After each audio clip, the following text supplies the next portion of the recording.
smoke the dizzy, but we can always share some disease.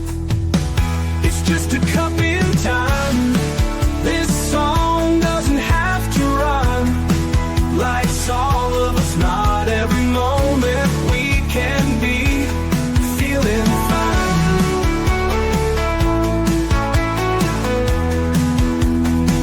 I wanna share a moment, just a second if you will, maybe even a cup of thrill.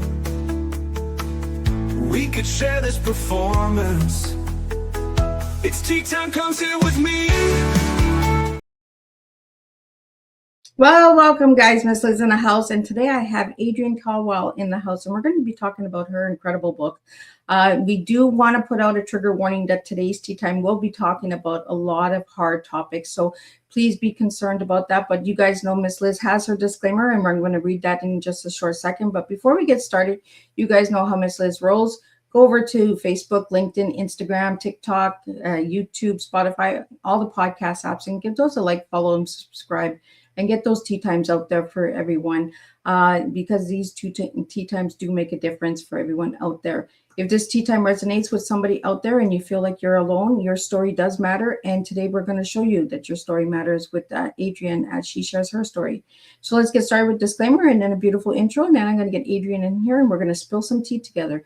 And today's tea is hope for the best, expect the worst, and accept what comes. That is the tea we are serving today. We are not serving a beverage in this house. We serve real life stories and real different perspectives on avenues and trauma and all that good stuff. Disclaimer for Miss Liz's Tea Time live show. Miss Liz's Tea Time is a global platform dedicating to sharing real life stories, diverse perspectives, and meaningful conversations that inspire awareness, healing, and connection. I'm Miss Liz is going live using StreamYard. Before leaving a comment during the live broadcast, please grant StreamYard permission to display your name at StreamYard.com. Please be advised that all the content brought forward during any Tea Time show is presented in good faith. However, discussions may include opinions, beliefs, and perspectives that do not necessarily represent the views of Miss Liz or the Tea Time platform. Information shared by guests is based on their own experiences and is perceived to be accurate at the given time of airing. All guests, viewers, and participants are responsible for using their own judgment when considering any action or decisions that may relate to these discussions. Some episodes may cover sensitive topics, including but not limited to trauma, abuse, grief, mental health, and other emotionally triggering subjects. Listeners and viewers' discretion is strongly advised. Tea Time with Miss Liz is an open discussion forum designed to offer insight, inspire awareness, and create connection. It is not a substitute for professional, medical, legal, or therapeutical advice. If you require professional support, please seek assistance from qualified professionals or trusted resources in your area.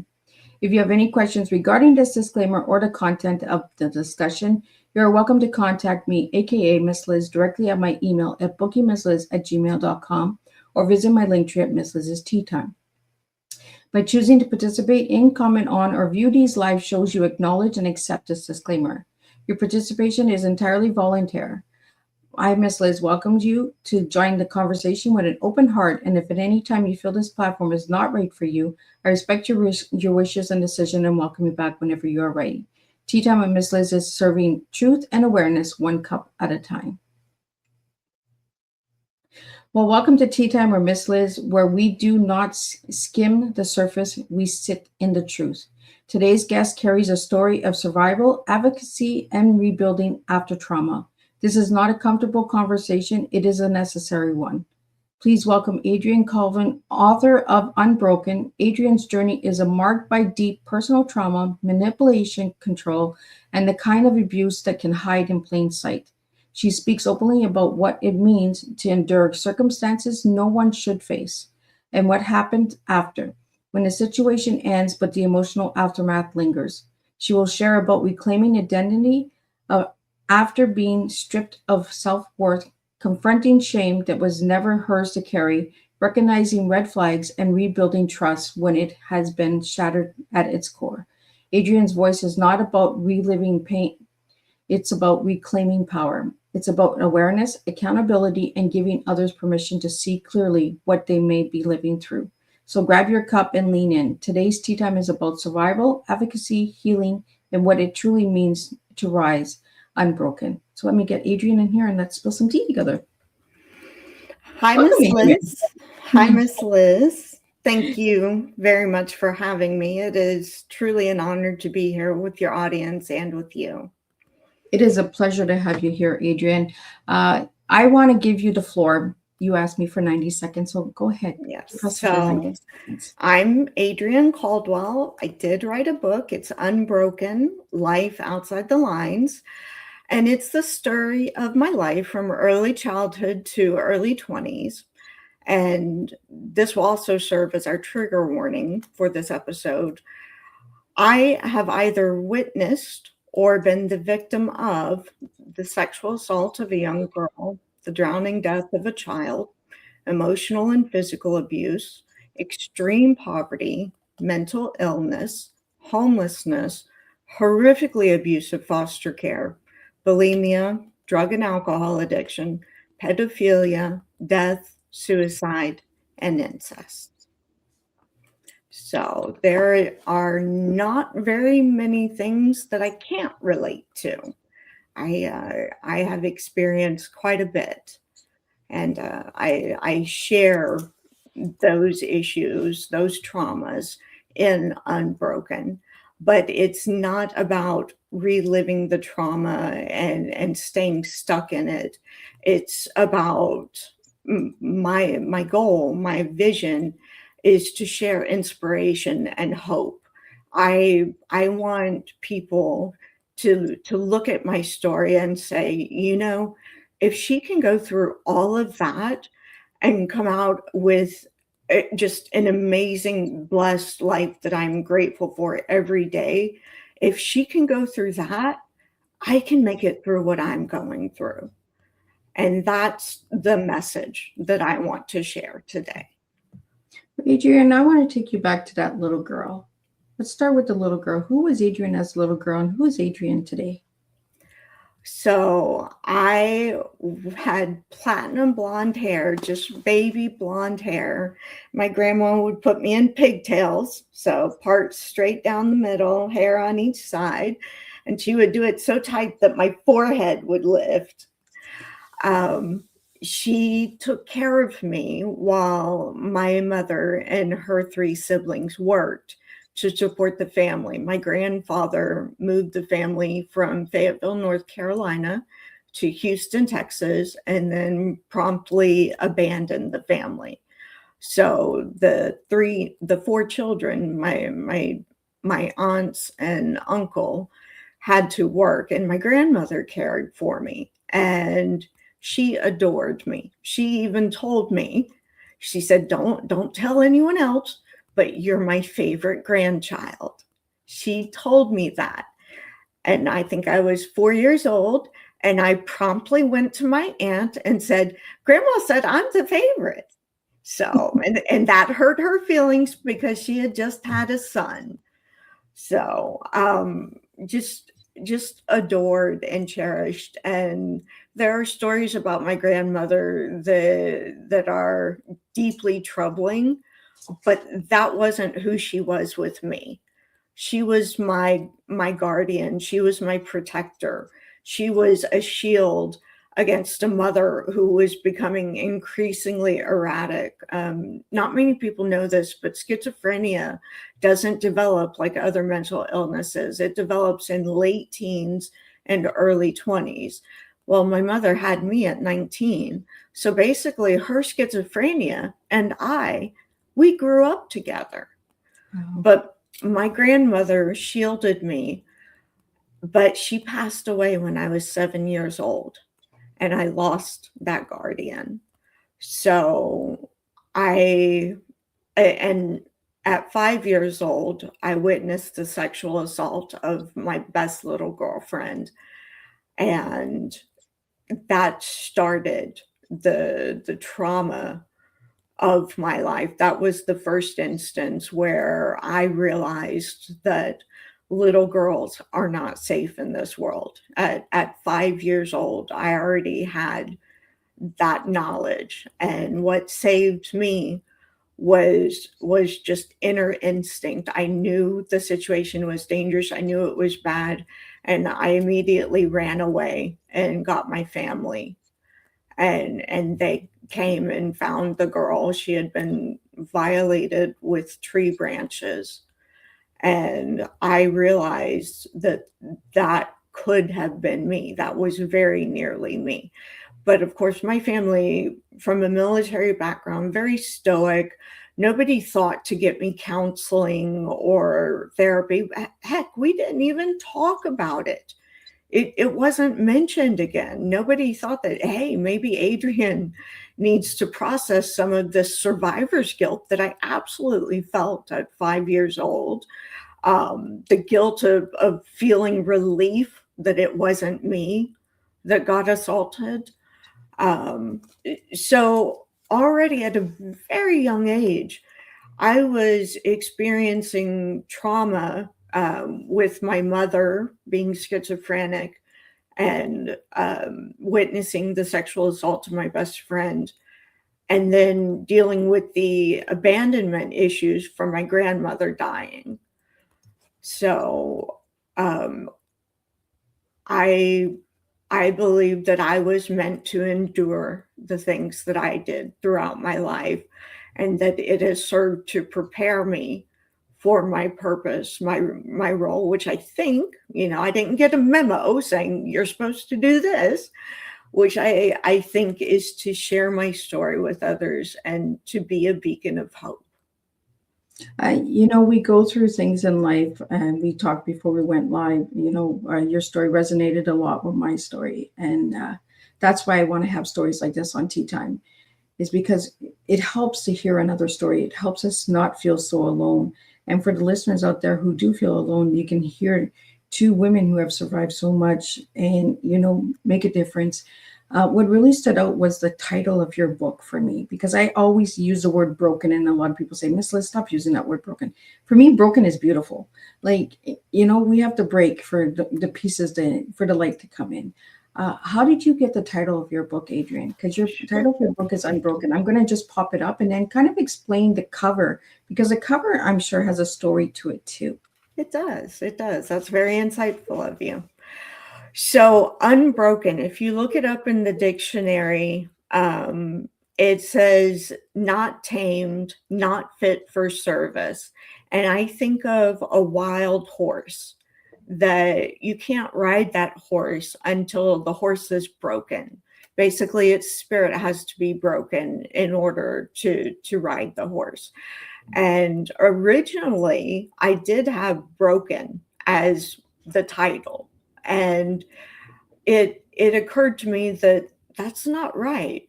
You can be damaged, but not broken. And that's where I feel that I am unbroken. And I think about the Japanese art, I believe it's kintsugi, I may be mispronouncing that, where pottery that's broken, they repair it with gold.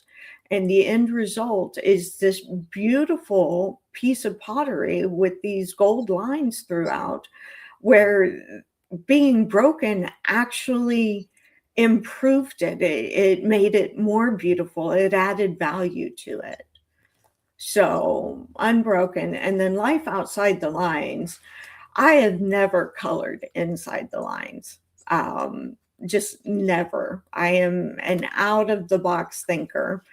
And the photograph that you see, which if you look at my entire jacket for the book or the paperback, if you lay it out, it's one continuous image of the trees with the lake reflecting them. My brother is actually a professional photographer, and he gave me the rights to his Vermont photograph collection. So this image is from my brother. Wow. I like that you said that you're outside of the lines. Yes, very much so. Well, it means that you're not afraid to stand on your own. That's correct. I am very independent, very strong-willed. I have been since I was a child. I had to be. After the loss of my grandmother, I parented myself. My childhood ended very early for me. It ended around 7 years old when my grandmother passed. So, Adrian, what was the moment you realized you were more than what happened to you? I don't know. Well, I do have a singular moment. I had attempted suicide using a gun. It misfired. I should be dead. And that evening, I was taken to the psychiatric hospital. I was placed on a mandatory 72-hour suicide hold. And that evening, I was laying in the psychiatric ward. There was this room that was empty. The lights were off. I just laid down on the ground, didn't sit in a chair, nothing. I just laid. There was a small window, a little bit of light streaming in. And all of a sudden, I felt this overwhelming sense of peace, serenity, calm. And it was in that moment that I realized that I would not be allowed to leave this earth until I had fulfilled my purpose. And that was my last suicide attempt. And how old were you when you did that? 22. So at 22, you knew. I tried 9 times, and then I was like, the good Lord doesn't want me. Like, I need to be here for a reason. Like, he doesn't want to take me. Like, is that how you felt? It's absolutely how I felt, that I was here for a purpose. And I was so desperate to end the pain and the hurt that I was feeling that I even attempted suicide during a drunken blackout. I was completely blacked out, and it was so, my life was so painful. I was so damaged and so hurt that even my subconscious self, to try to kill yourself. I swallowed a bottle of pills.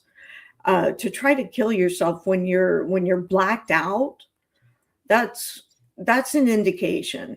And I cannot honestly answer the number of times that I have tried to kill myself, because I don't know. I don't know if there were other instances when I was blacked out, that I tried to kill myself. So I can relate, Miss Liz. Should I call you Miss Liz or just Liz? You can call me whatever you want, dear. Oh, okay. So yes, I completely relate to the idea that we're here for a reason. Absolutely. And yes.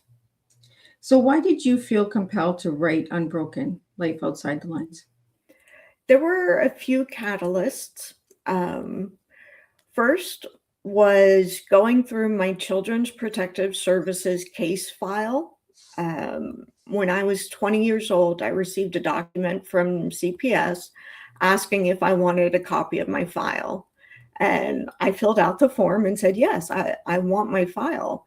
They sent me this giant box with these 2 huge stacks of paper. And I would try to go through it and read what was written about me. And every time I started, I just got overwhelmed, and I shut the box and I just shoved it back under the couch, which is where it lives to this day. That's its place. And I started when I was 40, so about 6 years ago, I started going through it, and I got very angry about the abuse that I endured while I was in foster care. And I reached out to lawyers, I reached out to the state, I reported it to the county. In fact, there's a report, and I've requested an update, which I'm still waiting on. And I wanted some sort of recourse or repercussions for what the foster parent, and in the book I call her TBFH, the witch from hell, except with the B. TBFH. I don't even give her a fake name. She's the bitch from hell. And so basically just being told there was no recourse. Another factor was growing up, I went to 13 schools by the time I graduated high school. So I got very good at meeting people and having conversations and keeping the focus on the other person, never on me, always the other person. And in rare instances, I would open up about my life and my story. And I always got the same feedback. You should write a book. I have been hearing that since I was 16 years old. You should write a book. You should write a book. So between feeling powerless about what was done to me in that foster home, and anyone who says that emotional slash psychological abuse is not abuse, I will hands down argue that that is false. It's absolutely abuse. What I went through in that home, I have had nightmares about throughout my entire adult life. So my schizophrenic mother, who the last meeting, she beat me with a wooden dowel rod, the thing you hang your clothes on in the closet. That was the last beating, which was essentially a baseball bat. She beat me with essentially a baseball bat. And the schizophrenia, growing up with her being crazy, active, I shouldn't use the word crazy, but she was crazy. I've never had a nightmare about my mom, but TBFH, I've had a nightmare about her as recently as a month ago. Wow. So, And that's what I really appreciate is you're bringing truth, because not all homes are safe. You know, just because it has the word foster in front of it doesn't mean that it's a safe home. My biggest fear, I grew up in foster care systems as well, and my children Okay. as well, because of domestic violence, Adrian.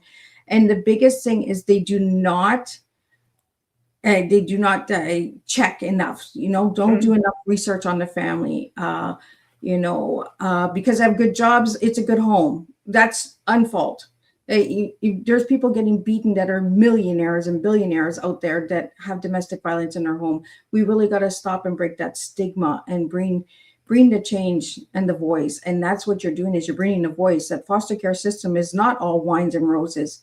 There are some people that are foster parents that are horrible, who do horrendous crimes, worse than the parents themselves. Exactly. Worse than the abuse suffered at the hands of the parent. We have a couple Absolutely. of questions that are coming in the studio, Adrian. I just want to get those out to you. We have one here. I'm just going to pop it up so you can see it as well. And they want to know, Adrian, how did you begin rebuilding after everything changed? Well, so I actually received a congressional scholarship to do a 1-year foreign exchange to Germany.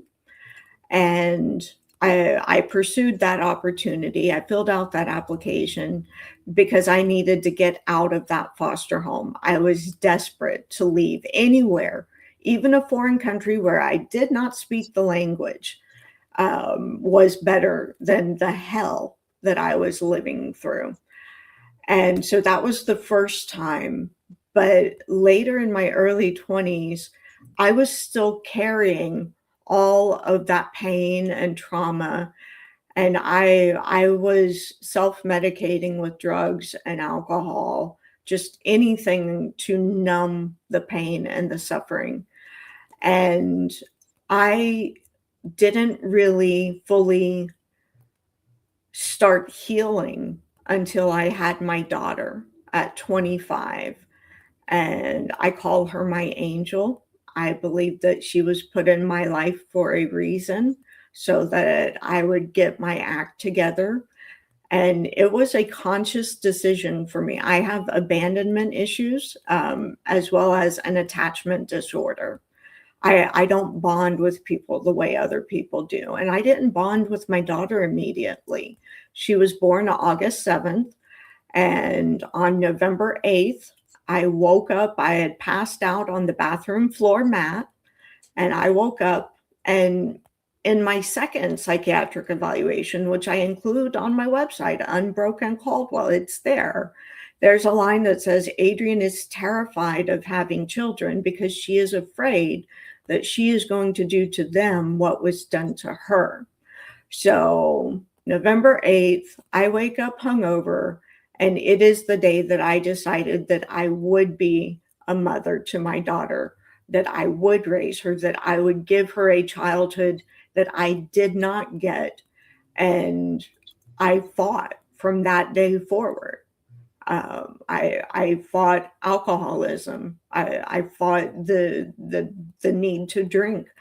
I became a professional. I got a real job, and I pursued that. I ended up being a banker, and then I became a financial advisor, ultimately a senior financial advisor, certified financial planner. I became a woman that my daughter could look up to and respect, and independent. I didn't have to rely on a man to support me.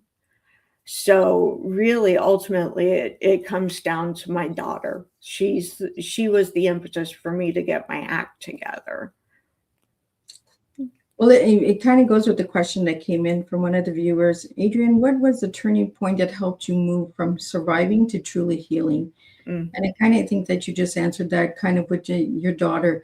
I truly get that 100%. How do you be a mom when you didn't have a mom? That's a great question.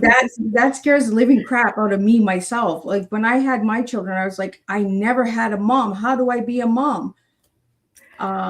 It's like I saw everything of what not to do. That's what I learned. I learned what not to do. And I did have a couple of role models in my life. My Aunt Rose, I call her my second mother. I say God didn't give me a mother and a father. He gave me two mothers. So I had her as a role model.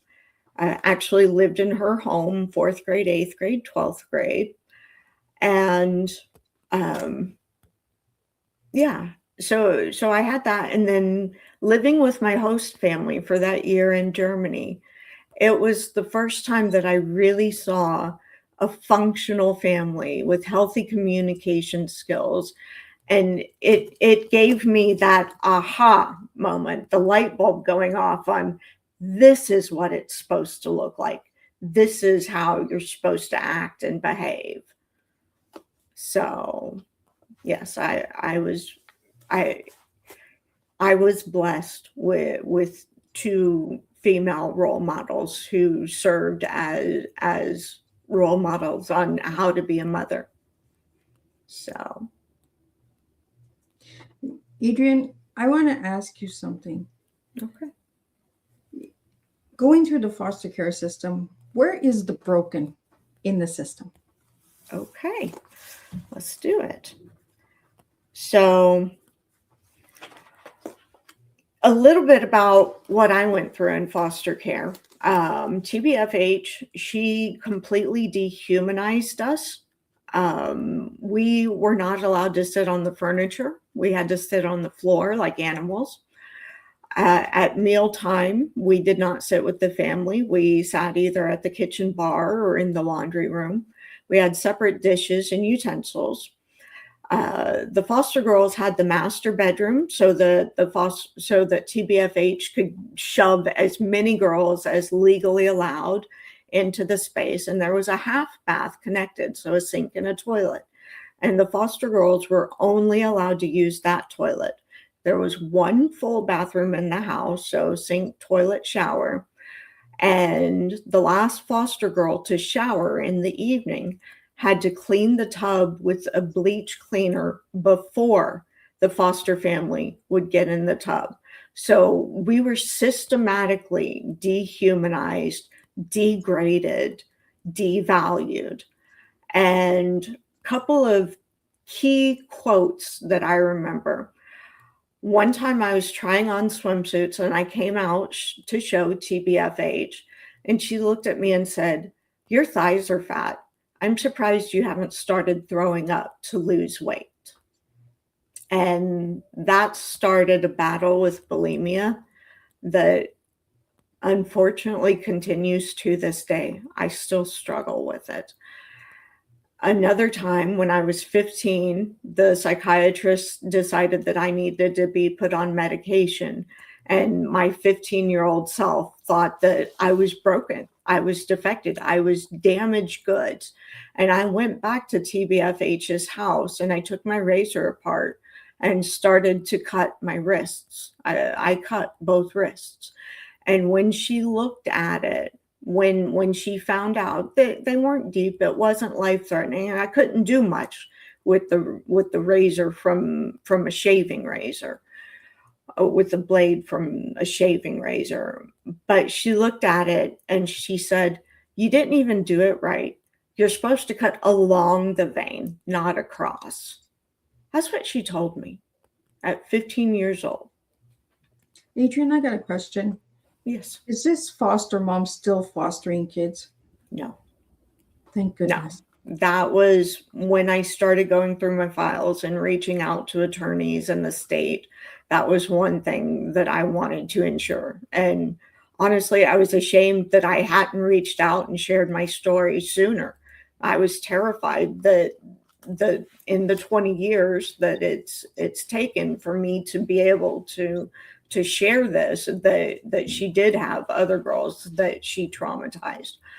I have no idea if this is true or not, but I have heard that a girl committed suicide while in her care, and I do believe it. I believe it absolutely, and that her license was revoked. Now, the system being broken, so TBFH did not work for the state of Texas. She worked for a company that contracted with the Department of Family Protective Services. So this company, this for-profit company, they weren't a nonprofit, they were in it to make money. It was a business. They were contracted, and TBFH didn't report to the state or DFPS or CPS. She reported to that for-profit company. So it was the way foster care works, the higher your emotional needs, the higher the payout. It's a perverse incentive to keep the children damaged, to not help them. Because as soon as they move down the scale in their needs, that's a pay cut for the foster parent. So between having for-profit companies run foster care homes and having, sorry. Take your time. Take your time. It's your time, sweetheart. And that perverse incentive to not help the foster children get better, it's designed to fail. The social safety net has massive holes in it. And our children are our most precious resource, and we are not taking care of them. Some quick facts that I'm sure you know, but in most states, I don't know if it's in all, but in most states, at least in the state of Texas, if you're a ward of the state until you're 18, you can go to any public state university and the tuition and fees are waived. And you don't just have to go to college. You can go to vocational school and learn a trade, become a beautician, a plumber, an electrician. And less than 3% of foster kids take advantage of this. Okay. Another fact, 1 in 5 prisoners, 20% of the US prison population, they're former foster kids. They're coming from the system. And finally,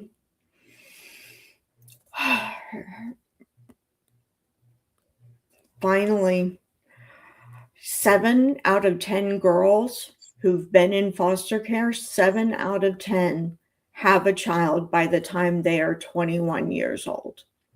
So not only are we failing the children who are currently in the system, we are failing their children as well.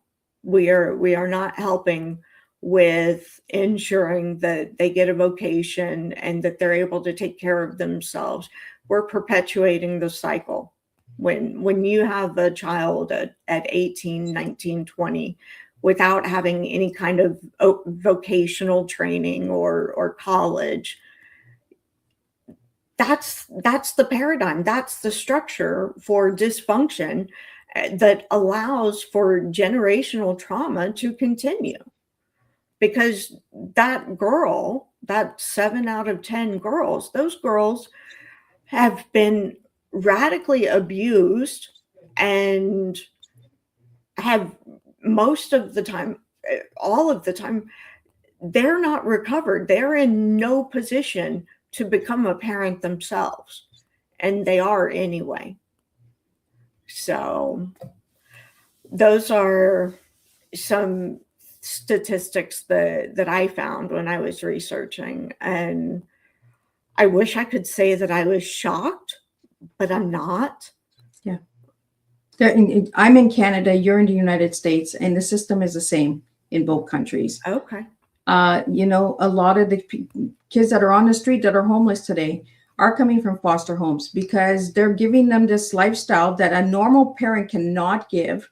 Instead of giving them real life skills, they'll give them like fancy trips or fancy clothes and stuff like that. And then as soon as they're out of the foster care home, some of the foster care systems like that, Adrian, not like the one that you were in, but other homes will give these kids outrageous gifts to keep them attached, to break the parent connection with the biological parent, so that the biological parent has no way of competing. It's not even a competing game. It's that child will stay with the foster home because it's getting all of the rewards and the fancy trips and the materialistic stuff that a normal parent cannot give.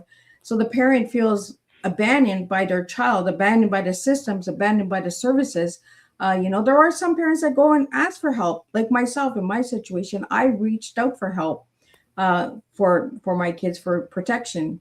There's different stories out there, but the system is so broken that we're not sharing the facts. We're not sharing that 75% of the homeless kids that are out there that are under the age of 25 are coming from foster homes. I'm sorry, did you say 75%? 75%. Wow. Of the homeless people that are in Canada and United States. You guys really need to start doing your research, start getting educated, start asking those hard questions, and start asking, why are people on the streets? Why are people have addictions?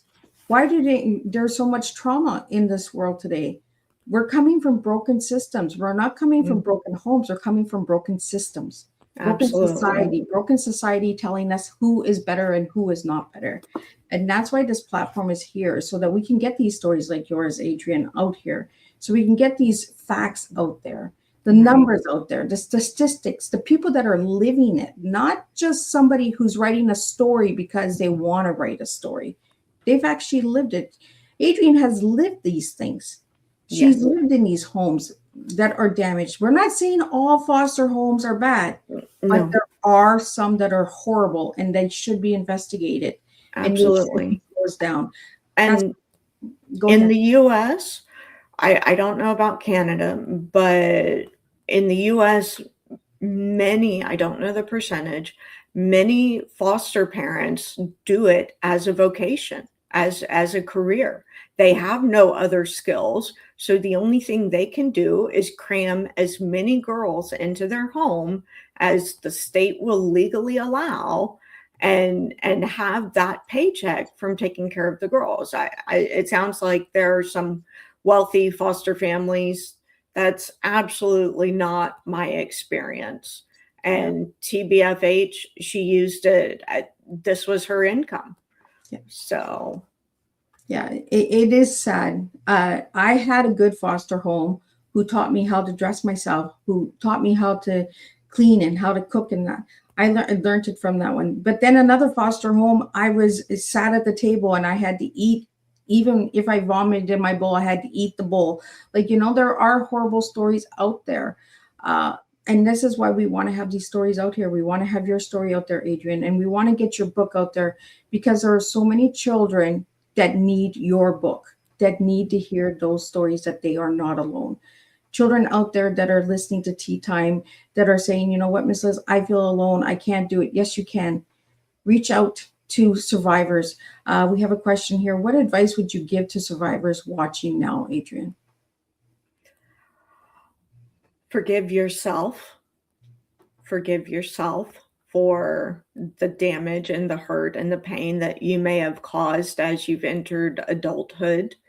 You weren't given the tools that you need to survive, to thrive, not survive. You weren't given the tools you need to thrive. So forgive yourself and take control of your own life. The decisions you make today directly impact your tomorrow. So if you're choosing to numb yourself with drugs, with alcohol, with any of the various addictions that you can get into, anything you're doing to numb yourself, you're not setting yourself up for success. You're setting yourself up for failure. So acknowledge the power and the control that you do have over your own life. Know that what you decide today is directly impacting your tomorrow. And if you want a better life, take action. If you are a ward of the state or a former ward of the state, go to school, learn a trade, go to school, avoid the drugs, avoid the alcohol, start therapy. There are numerous organizations where therapy can be provided.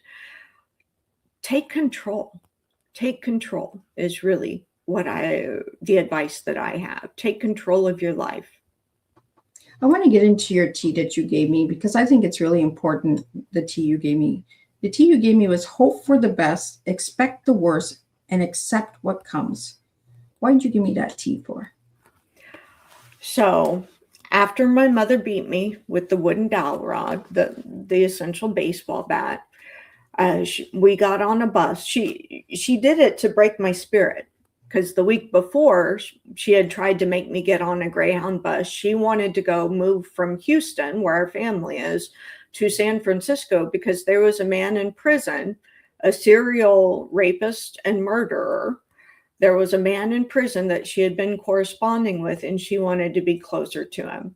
So that prior week, she took us, my brother and me, down to the Greyhound bus station, and I refused to get on the bus. And she took me on the last day of school. She took me into her closet, beat me with the wooden closet rod. And that week, when she took me to the Greyhound bus station, I got on. And my brother sat with my mother, and I sat with this little Hispanic woman. And I raised my sleeves and I showed her the bruises. And I said, my mom beat me. And those are the words that she told me. And I guess I wanted her to do something more, but she's given me advice that I have followed my entire life. And hope for the best. So be optimistic. Don't automatically, be positive. Be positive. Expect the worst. Know that it can always get worse. No matter how bad your situation is, find something to be grateful for, because I guarantee you it can get worse. And then accept what comes. There are things that you cannot change, you cannot control. Speaking of those kids, my story really should not be shared with teens. It's 18 and up because of the content that I cover. There is pedophilia, but just accepting life. It's been my guiding philosophy for how I've coped. And it's not a trite little phrase. It's teaching me about gratitude and control. Take control, change what I can, It's very much like the AA serenity prayer. So that's where that comes from. So, Adrian, what is the most valuable lesson you learned from your trauma? Oh, most valuable lesson. Most valuable lesson.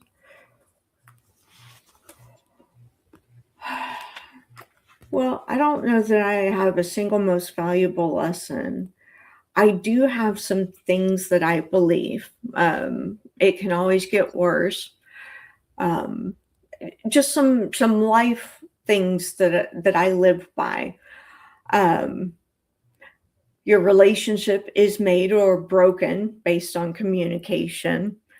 People are generally good. I don't think people set out to hurt and cause pain to other people. I think that people are coming from traumatic backgrounds themselves, and they may not have the necessary skills. Another one is people make the best decision they can with the information they have at the time. And I like to do a little analogy. If somebody walks up to you and offers a $5 bill and a $10 bill, well, you're going to take the $10 bill. That makes the most sense. Well, it turns out the $10 bill was counterfeit. You should have taken the 5. But when you were presented that opportunity, you went with the 10 because you thought that was the best. And that's how I view people and decision making. They really are trying to do the best they can with the information at the time. Another creed that I adhere to is be quick to forgive. Be quick to forgive. Open your heart. Understand that people make mistakes. Happiness is a choice. And I'm not talking about major depressive disorder. I'm not diminishing that.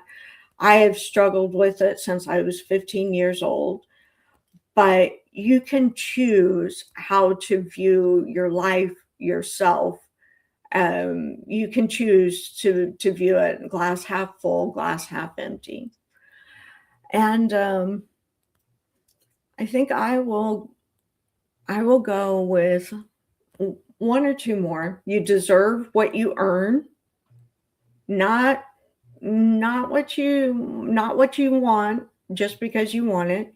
You deserve what you earn. And I'll close with my depression rules. I told my best friend of 35 years this. So these are the rules for when you are depressed. Eat at least once a day. Shower at least twice a week.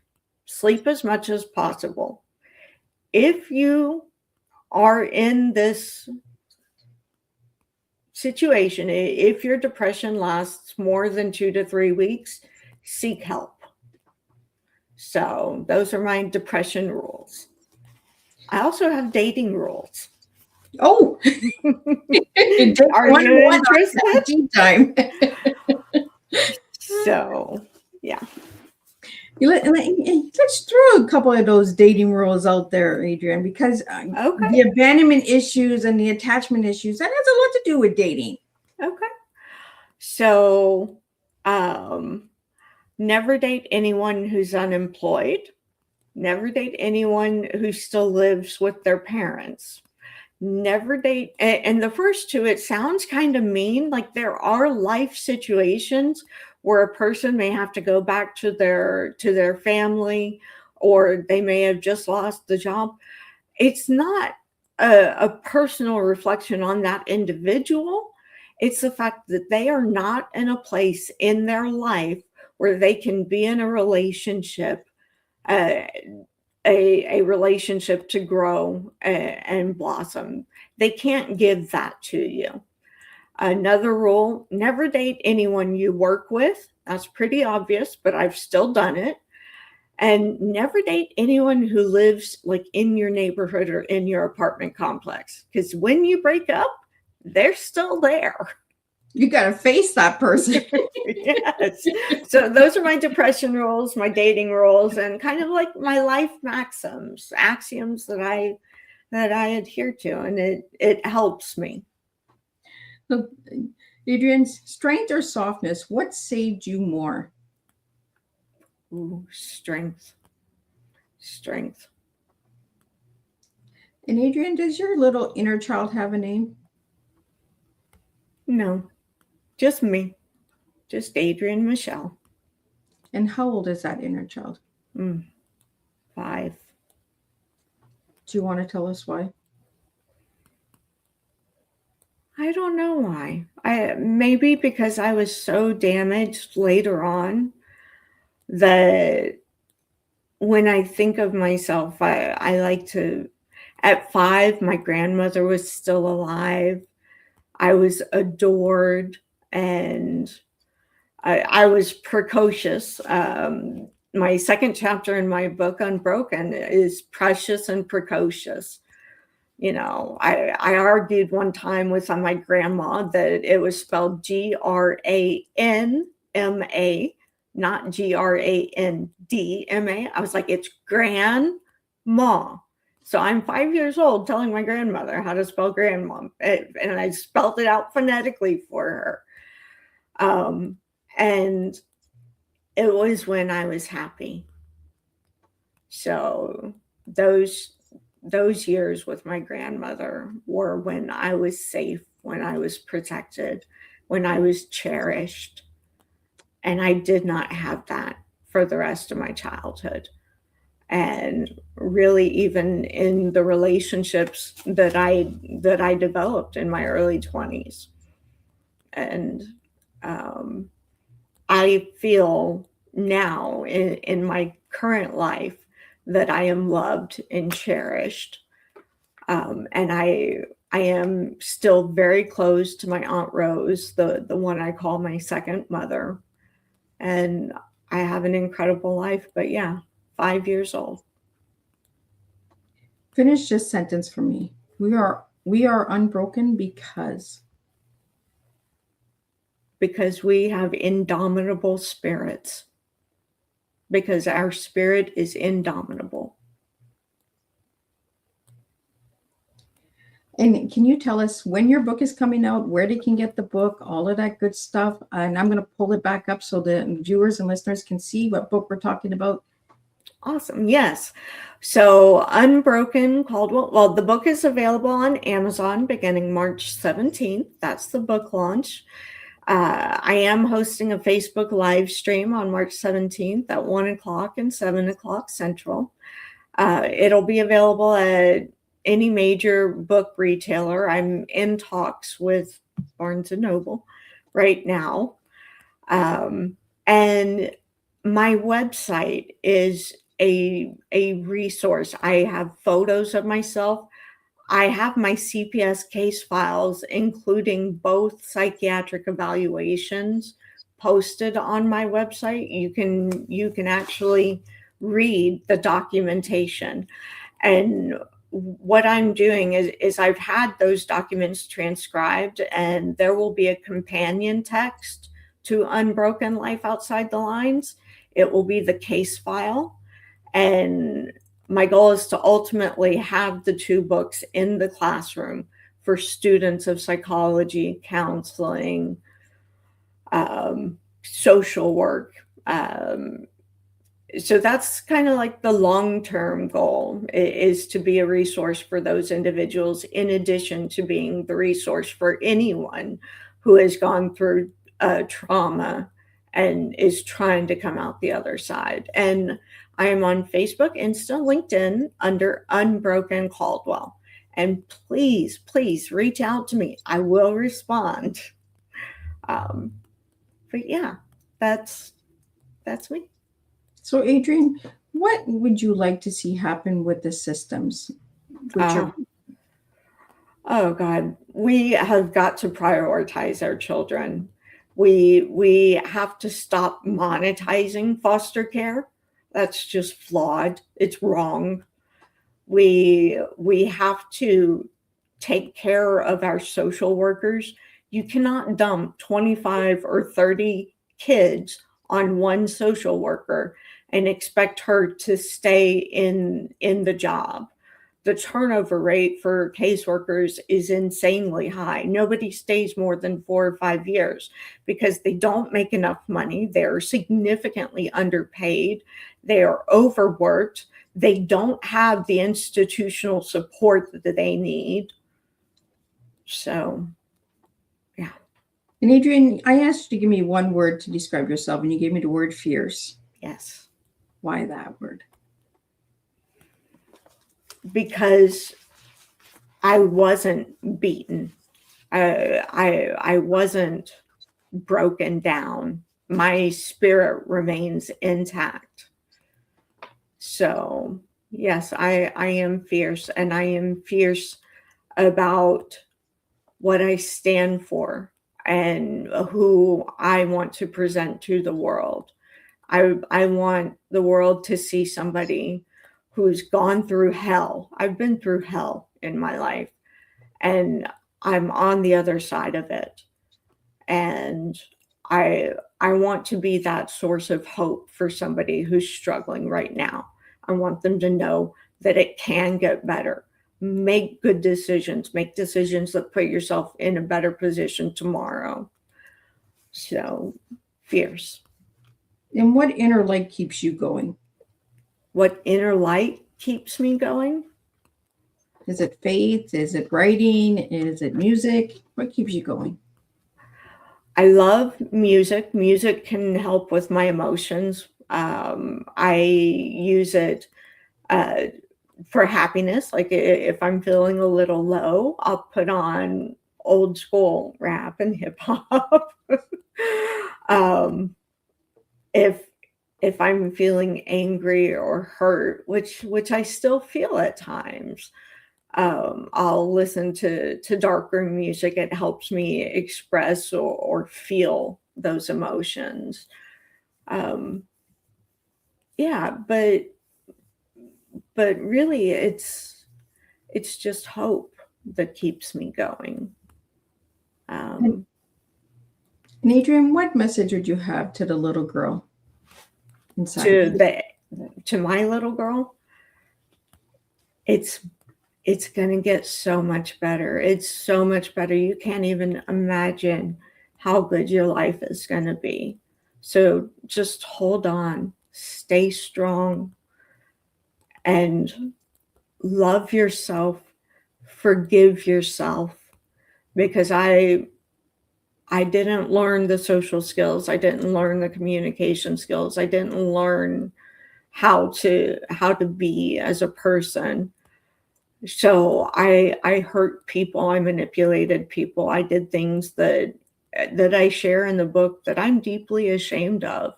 In fact, beta readers, I received feedback a couple of times that says, Adrienne, you look like the villain. Telling this part of the story, you come across as the villain. Are you sure, you don't want to change it so that you come off in a better light? And I say, no, because I was the villain at times. I did do some very bad things. I hurt people. I broke up a family. I did damage. And about 6 years ago, I started making amends. And I think everything, the book, the outreach, I think everything probably stemmed from that I was reaching out to the people that I had hurt and just letting them know that I was sorry and that I treated them poorly and that I know that, and I caused them pain, and I apologized. And I didn't like go have a meeting with each person that I screwed over. I reached out on social media. One person, I mailed a letter that did not have my return address.